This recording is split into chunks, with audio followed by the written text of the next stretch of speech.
दोस्तों हमारे चैनल दर्पण ज्ञान सागर में आप सभी का स्वागत है।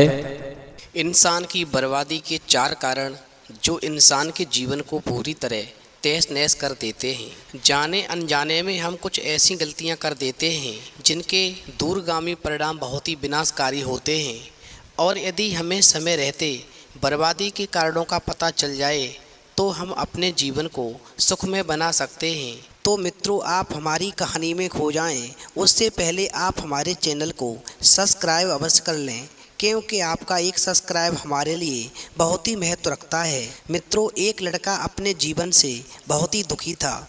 उसकी समझ में नहीं आ रहा था कि वो क्या करे क्या ना करे। अब एक दिन वो जंगल में किसी विद्वान पुरुष की तलाश में निकल गया। वहाँ उसकी मुलाकात गौतम बुद्ध से हो जाती है। अब वो लड़का गौतम बुद्ध को प्रणाम करके कहता है, गुरुजी, मैं अपने जीवन से बहुत ही दुखी हूँ। मेरा जीवन पूरी तरह से बर्बाद हो चुका है। समझ नहीं आता क्या करूं क्या नहीं करूं। अब गौतम बुद्ध लड़के की बात को सुनकर कहते हैं, मैं तुम्हें एक कहानी सुनाता हूं। इस कहानी को सुनने के बाद में तुम्हारे जीवन के सारे कष्ट दूर हो जाएंगे और तुम्हारा जीवन सुखमय हो जाएगा।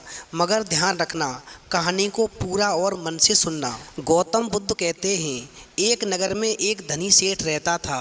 उस सेठ के पास में सभी प्रकार की सुख सुविधाएं थीं, लेकिन उसके कोई संतान नहीं थी। संतान के दुख में हमेशा वो सेठ चिंतित रहता था। और फिर एक दिन सेठ को पता चलता है कि उसकी पत्नी गर्भवती है। तो उसने अपनी पत्नी का खूब ख्याल रखा, और फिर धीरे धीरे समय पूर्ण होने के बाद में एक दिन उस सेठ के घर में एक पुत्र का जन्म हुआ। अब तो पुत्र प्राप्ति की खुशी में वो सेठ जो था बहुत ही प्रसन्न था, और फिर उसने अपने बेटे की खुशी में पूरे नगर में मिठाइयाँ बंटवाईं और उसके लालन पालन में कोई कमी नहीं छोड़ी। अब देखते ही देखते सेठ का पुत्र बड़ा हो गया। फिर सेठ ने अपने पुत्र को गुरुकुल भेजने का निर्णय किया, ताकि वो पढ़ लिख करके एक विद्वान बन सके। अभी उसके पुत्र की उम्र ज़्यादा नहीं हुई थी, लेकिन फिर भी उसने छोटी सी उम्र में अपने बेटे को शिक्षा ग्रहण करने के लिए गुरुकुल भेज दिया था। अब गुरुकुल में वो बालक अच्छे से शिक्षा ग्रहण करने लगा, अपने गुरु की सभी आज्ञाओं का पालन करता।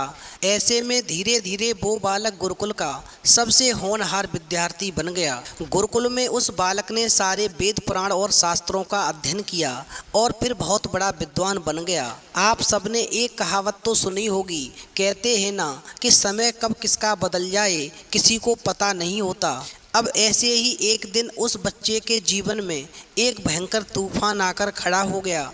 एक दिन किसी प्राकृतिक आपदा की वजह से उसके माता पिता की मृत्यु हो गई।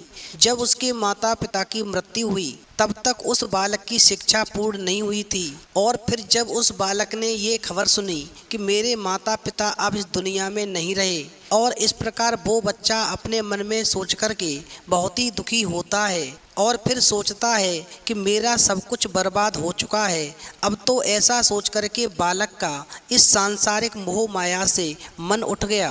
अब पूरी तरह से सोच विचार करने के बाद में उस बालक ने निर्णय किया कि वो गुरुकुल से शिक्षा पूर्ण करने के बाद में अपना संपूर्ण जीवन लोगों की भलाई में व्यतीत करेगा। फिर जब उस बालक की शिक्षा पूर्ण हो गई, उसके बाद वो बालक सन्यासी बन गया। वो सांसारिक वस्तुओं से दूर हिमालय के जंगल में चला गया। जंगल में जाकर उसने लंबे समय तक तपस्या की, और तपस्या पूर्ण करने के बाद में उस सन्यासी बालक ने लोगों को शिक्षा देना प्रारंभ कर दिया। अब समय के साथ साथ उस सन्यासी की चर्चा चारों तरफ होने लगी, और दूर दूर से लोग उसके पास शिक्षा ग्रहण करने के लिए आने लगे, और बहुत से लोग उसके पास अपनी समस्याओं का समाधान खोजने के लिए भी आने लगे। अब सन्यासी बालक सभी लोगों की समस्याएं बहुत ही बढ़िया ढंग से आसानी से सुलझा देता था, जिस वजह से वो पूरे राज्य में धीरे धीरे मशहूर हो गया। अब गौतम बुद्ध कहते हैं, जिस नगर में वो रहता था उस नगर का एक राजा बहुत ही क्रूर व्यक्ति था। जब राजा को उस सन्यासी के बारे में पता चला, उसने उस सन्यासी से मिलने का निश्चय किया। अब अगली सुबह वो राजा अपने महल से निकल कर के उस सन्यासी से मिलने के लिए निकल गया, और फिर वो उस कुटिया में जाकर पहुंच गया। वहां पर पहुंच कर के उस राजा ने जब उस सन्यासी को देखा तो वो देखता ही रह गया। उसके चेहरे पर एक अलग ही तेज था। जब वो सन्यासी के पास पहुंचा तो उसे बड़ी अपार शांति का अनुभव हुआ और फिर उस राजा ने उस सन्यासी बालक को प्रणाम किया और उसके पास में बैठ गया और फिर सन्यासी बालक से वार्तालाप करने लगा। गौतम बुद्ध कहते हैं वो राजा पहली ही मुलाकात में उस सन्यासी के व्यक्तित्व से इतना प्रभावित हुआ कि उसने उसी समय से अच्छाई की राह पर चलने की ठान ली और मन ही मन में सोचने लगा कि इतनी छोटी सी मुलाकात में वह सन्यासी मुझे इतना बदल सकता है, तो अगर वह हमेशा मेरे साथ ही रहेगा तो फिर तो मेरी ज़िंदगी बदल जाएगी। और यही सोचकर राजा सन्यासी से अपने महल में चलने के लिए आग्रह करने लगा। अब तो राजा की आग्रह सुनकर के सन्यासी मना नहीं कर सका और वो राजमहल में चलने को तैयार हो गया। जब सन्यासी राजा के साथ राजमहल में चलने को तैयार हुआ तो राजा सन्यासी को लेकर के राजमहल की ओर चल दिया। अब राजमहल पहुंचने पर राजा ने सन्यासी का खूब आदर सत्कार किया और उसके बाद राजा ने सन्यासी को एक सही कमरे में भोजन करवाया।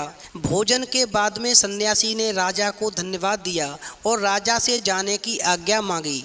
अब सन्यासी की बात को सुनकर के राजा ने कहा कि महाराज, आप हमारे महल में जब तक चाहें रह सकते हैं। आपको यहाँ पर किसी भी प्रकार की कोई असुविधा नहीं होगी और आप यहाँ रहेंगे तो हमारी प्रजा को भी अच्छा लगेगा और हमें भी अच्छा लगेगा। अब तो ये सुनकर के सन्यासी ने राजा का प्रस्ताव स्वीकार कर लिया और उसके बाद राजा ने सेवकों से कहा कि सन्यासी महाराज के लिए बगीचे में रहने का, खाने का और वस्त्र आदि का प्रबंध किया जाए। अब तो राजा की आज्ञा के अनुसार सेवकों ने एक सुंदर सी कुटिया का निर्माण कर दिया। अब जिसके बाद में वो सन्यासी जो था उस कुटिया में रहने लगा और इस प्रकार सन्यासी को उस कुटिया में रहते रहते कई साल बीत गए और इस दौरान राजा ने उनकी खूब सेवा की। परंतु कई सालों बाद एक दिन राजा और रानी को आवश्यक कार्य से किसी दूसरे राज्य जाना पड़ा, लेकिन उन्होंने एक सेवादार को सन्यासी की सेवा के लिए नियुक्त कर दिया। परंतु वह सेवादार राजा के जाने के बाद बीमार पड़ गया और अपने घर चला गया और फिर कभी लौटकर वापस नहीं आया। अब उधर जब राजा और रानी लौट करके वापस अपने राज्य में आते हैं और जब राजा सन्यासी के पास जाता है तो सन्यासी ने क्रोध में आकर के उस राजा को खूब सुनाया और राजा से कहा, यदि राजन तुम किसी जिम्मेदारी को पूरी तरह नहीं कर सकते हो तो फिर उस जिम्मेदारी को उठाते ही क्यों हो। तब राजा ने सन्यासी से क्षमा मांगते हुए कहा, भगवान, यदि मुझसे कोई भूल हो गई हो तो मैं उसके लिए क्षमा चाहता हूँ, मुझे क्षमा कर दीजिए और आप अपना क्रोध शांत कीजिए। अब इस प्रकार राजा की बात को सुनकर के सन्यासी ने कहा कि तुम्हारे जाने के बाद में मुझे यहाँ पर किसी ने भोजन तक नहीं दिया और मैं बहुत दिनों तक भूखा ही रहा। मुझे यहाँ पर आकर के किसी ने पूछा तक नहीं कि मैं किस हाल में हूँ। अब तो ये सुनकर के राजा ने सन्यासी से क्षमा मांगी और कहा कि हे भगवान, आज के बाद में ऐसी कोई भी गलती नहीं होगी। फिर कुछ देर के बाद में मामला शांत हो गया।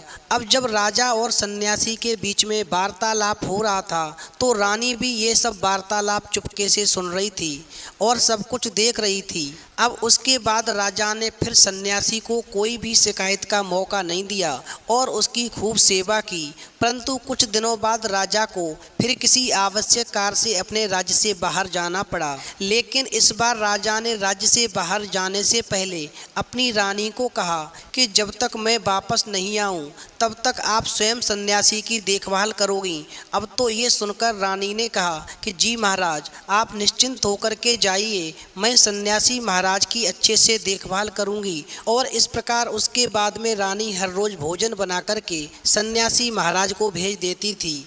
लेकिन एक दिन रानी नहाने के लिए चली गई और सन्यासी को भोजन देना भूल गई। अब सन्यासी ने काफ़ी देर तक भोजन का इंतज़ार किया, लेकिन जब भोजन नहीं आया तो सन्यासी सोच में पड़ गया कि आज का खाना क्यों नहीं आया। और उसके बाद सन्यासी ने सोचा कि वो खुद महल में जाकर देखेगा कि आखिर अब तक खाना क्यों नहीं आया। और फिर वो इस प्रकार महल में पहुंच गया और जब वो सन्यासी महल के अंदर पहुंचा तो वहां उसकी नज़र रानी पर पड़ी। वो लंबे लंबे और काले काले बालों को अपनी कमर पर लहरा रही थी। उसकी कजरारी आंखें देखने मात्र से ही घायल कर रही थीं। उसकी हिरनी जैसी चाल मानो मतवाला कर रही हो। अब तो इतने सुंदर रूप को देख कर के सन्यासी चक्कर में पड़ गया और वो राजा की रानी का दीवाना हो गया। और इस प्रकार रानी की सुंदरता सन्यासी के मन में घर कर गई और फिर रानी के बारे में सोचता हुआ वो सन्यासी वापस अपनी कुटिया में लौट आया। अब सन्यासी रानी के रूप की सुंदरता को भुला नहीं सका और वह खाना पीना छोड़ कर के अपनी कुटिया में पड़ा रहा। उसने कई दिनों तक कुछ भी नहीं खाया, जिस वजह से वो बहुत ही कमज़ोर हो गया। और फिर कुछ समय के बाद में जब राजा अपने राज्य में वापस लौट कर आए और उन्होंने सन्यासी की हालत को देखा तो राजा कहने लगे, महाराज क्या बात है, आपको क्या हो गया है, आप इतने कमज़ोर कैसे हो गए हैं? लगता है आपको कोई चिंता है, आप किसी गहरी सोच में डूबे हुए हैं, क्या मुझसे कोई भूल हो गई है? तो सन्यासी ने कहा, नहीं राजन, आपसे कोई भूल नहीं हुई है।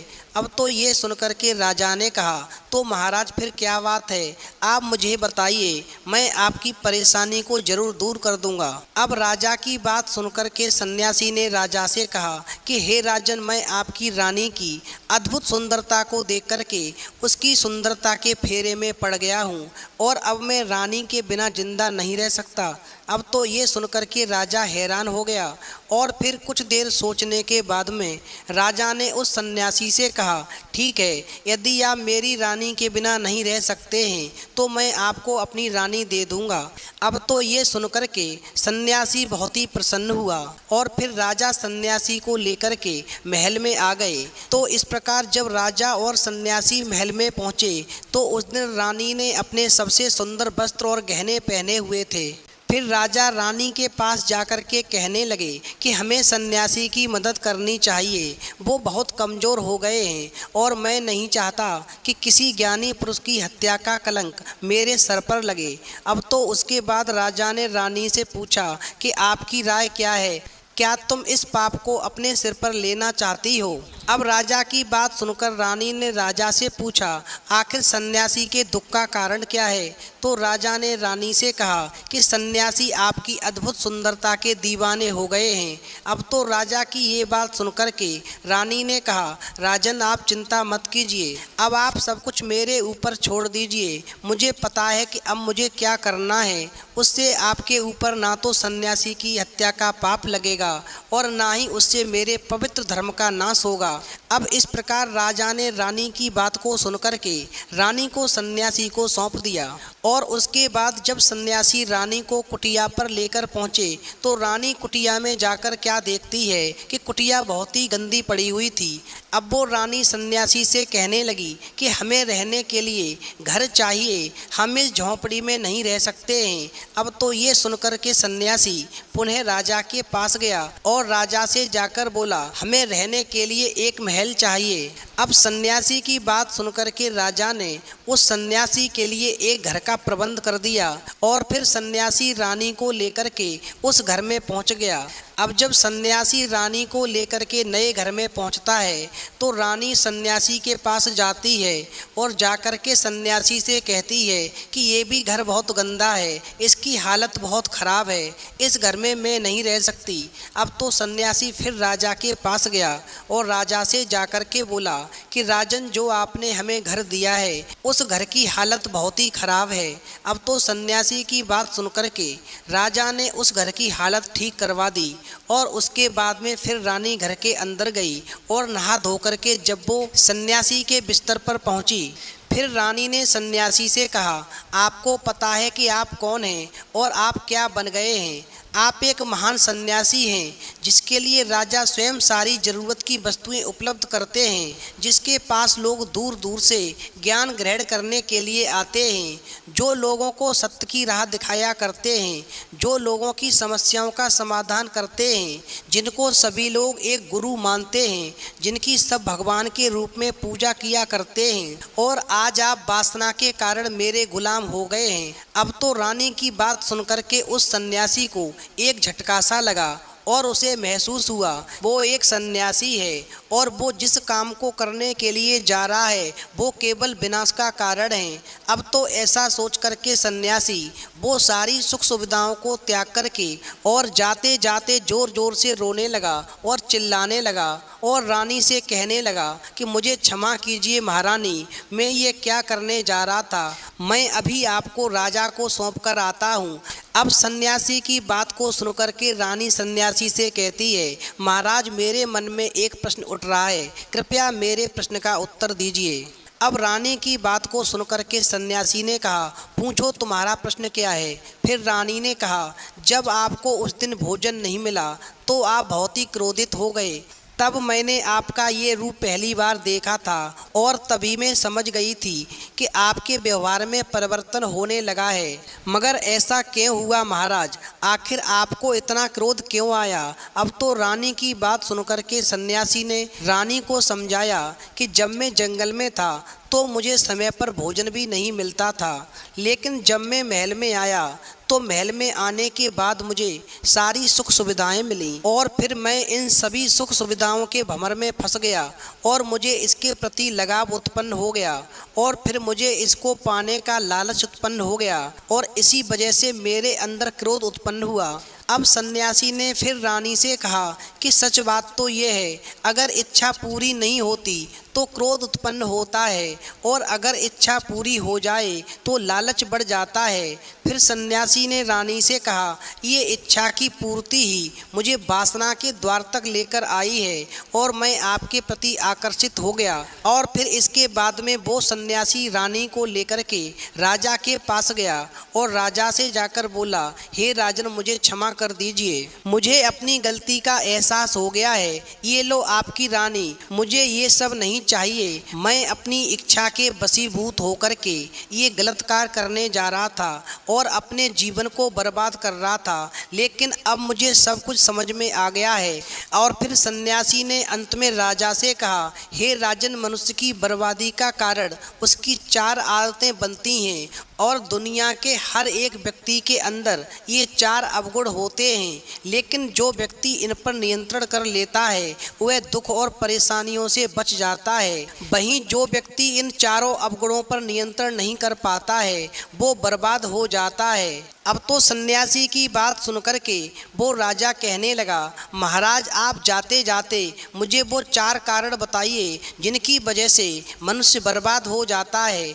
वो 4 आदतें कौन सी हैं जो मनुष्य के जीवन को पूरी तरह तहस नहस कर देती हैं, जिससे मनुष्य की बर्बादी हो जाती है। फिर सन्यासी ने राजा को मनुष्य को बर्बाद करने वाली 4 आदतों के बारे में बताया कि राजन मनुष्य को बर्बाद करने वाली पहली आदत है इच्छा, क्योंकि इच्छा ही दुनिया के हर एक व्यक्ति के अंदर सबसे पहला अवगुण होता है और जो व्यक्ति अपनी इच्छाओं को नियंत्रण में नहीं रख पाता है वह जीवन के किसी भी क्षेत्र में सफल नहीं हो पाता है। वो जीवन के किसी भी क्षेत्र में सफल नहीं होता, क्योंकि जैसे ही उसकी एक इच्छा पूरी होती है वह दूसरी की ओर बढ़ने लगता है और दूसरी इच्छा पूरी होती है तो तीसरी की ओर बढ़ने लगता है और फिर ऐसा करते करते इच्छाओं पर नियंत्रण न होने के कारण इसी जाल में फंसा रहता है और दुखी होता है। इसीलिए राजन जब हम इच्छाओं पर नियंत्रण कर लेते हैं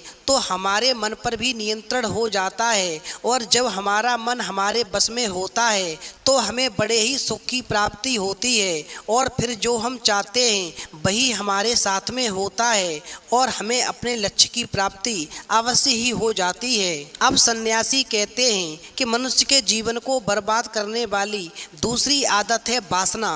वासना का जन्म हमारे मन में उठने वाली इच्छाओं से होता है। जिस प्रकार इच्छा का कोई अंत नहीं होता और मनुष्य वासना के जाल में फंसता ही चला जाता है, वासना के वशीभूत होकर के मनुष्यों को कुछ भी नज़र नहीं आता। आज तक जितनी भी लड़ाइयाँ हुई हैं उनका सबसे बड़ा कारण स्त्री को पाने की इच्छा ही रही है। स्त्री के प्रेम में वशीभूत होकर के राजा महाराजाओं ने आज से पहले बहुत सारे युद्ध किए हैं। रावण संसार का सबसे बुद्धिमान व्यक्ति था, लेकिन उसने भी माता पर बुरी नज़र डाली और उसका परिणाम ये हुआ कि उसने अपना सब कुछ बर्बाद कर लिया और इस प्रकार रावण की मृत्यु का कारण भी एक स्त्री ही बनी थी। और इतना ही नहीं, कई राजा महाराजा तो युद्ध में इसलिए तक हार गए कि वो स्त्रियों के साथ में रास लीला ही रचते रहे। ईश्वर ने तो स्त्री की उत्पत्ति इस संसार को बढ़ाने के लिए की है, लेकिन आजकल लोगों ने इसे अपनी वासना का शिकार बना लिया है, अपने मनोरंजन का साधन समझने लगे हैं। और जब उन्हें अपना ये मनोरंजन नहीं मिलता है तो वो पागल हो जाते हैं और ना जाने क्या क्या कर बैठते हैं। इसीलिए राजन, जितना हो सके उतना वासना से दूर रहना चाहिए, क्योंकि ये वासना मनुष्य के जीवन को पूरी तरह से बर्बाद कर देती है। अब सन्यासी राजा से कहता है, राजन, तीसरी आदत है क्रोध। क्योंकि जब मनुष्य की वासना की पूर्ति नहीं होती है तो उसके अंदर क्रोध उत्पन्न हो जाता है, और जब व्यक्ति को क्रोध आता है तो उसे उस पर नियंत्रण नहीं होता और फिर वो क्रोध में आकर के कई गलत निर्णय लेता है, जिसकी वजह से उसका जीवन पूरी तरह से बर्बाद हो जाता है। क्रोधी मनुष्य हमेशा दूसरों के साथ में बुरा व्यवहार करता है, गालियां निकाल देता है, और जब उनका क्रोध शांत होता है तो उन्हें अपनी गलतियों का एहसास भी होता है, लेकिन तब तक तो सब कुछ बर्बाद हो चुका होता है। क्रोध के कारण मनुष्य के कई बने हुए काम बिगड़ जाते हैं, और जब मनुष्य के भीतर क्रोध उत्पन्न होता है तो वो अंदर से बहुत कमज़ोर हो जाता है, और एक कमज़ोर मनुष्य कभी कुछ नहीं कर सकता, उसे कभी भी सफलता हासिल नहीं हो सकती।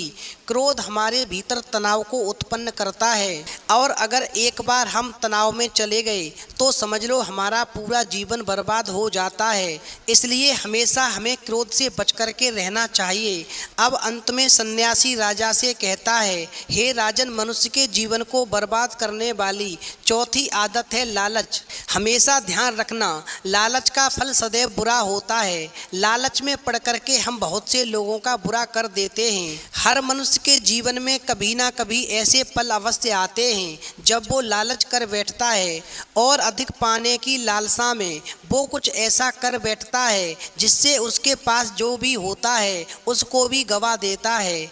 क्योंकि जैसे ही व्यक्ति की एक इच्छा पूरी होती है उसका लालच बढ़ जाता है, और फिर इस प्रकार उसके मन में कई इच्छाएं जन्म लेने लगती हैं जो व्यक्ति के लालच को बढ़ावा देती हैं, और फिर वो कामयाबी से कोसों दूर चला जाता है। इसलिए ध्यान रखना, एक न एक दिन लालच करने वाला मनुष्य अपने जीवन को पूरी तरह से बर्बाद कर लेता है। इसलिए समय रहते ही इच्छा, वासना, क्रोध और लालच को हमेशा के लिए त्याग देना चाहिए। यदि समय रहते मनुष्य इन चारों चीज़ों को त्याग देता है, इन चारों आदतों से दूर हो जाता है, ऐसा मनुष्य अपने जीवन में हमेशा सफल होता है। उसका जीवन सुख में कटता है, वो अपने लक्ष्य को अवश्य प्राप्त करता है, और उसके जीवन में कभी कोई कष्ट नहीं आता। अब अंत में इस प्रकार गौतम बुद्ध उस लड़के से कहते हैं, इस कहानी को सुनने के बाद में तुम्हारी समझ में आ गया होगा कि मनुष्य की बर्बादी के 4 कारण कौन से हैं। अब वो लड़का कहता है, हाँ मुनिवर, मैं आपकी बात को पूरी तरह से समझ गया कि मनुष्य की बर्बादी के चारों कारण इच्छा, वासना, क्रोध और लालच हैं। मैं आज के बाद में इन चारों को त्याग करके और अपने जीवन को सुखमय बनाऊंगा। और इस प्रकार वो लड़का गौतम बुद्ध को प्रणाम करके वापस अपने घर आ जाता है। तो मित्रों, जीवन को बर्बाद करने वाले यदि 4 कारण आपको पसंद आए हों तो आप कमेंट बॉक्स में लिख करके अवश्य बताएं, और हमारे चैनल को सब्सक्राइब अवश्य करें, क्योंकि आपका एक सब्सक्राइब हमारे लिए बहुत ही महत्व रखता है।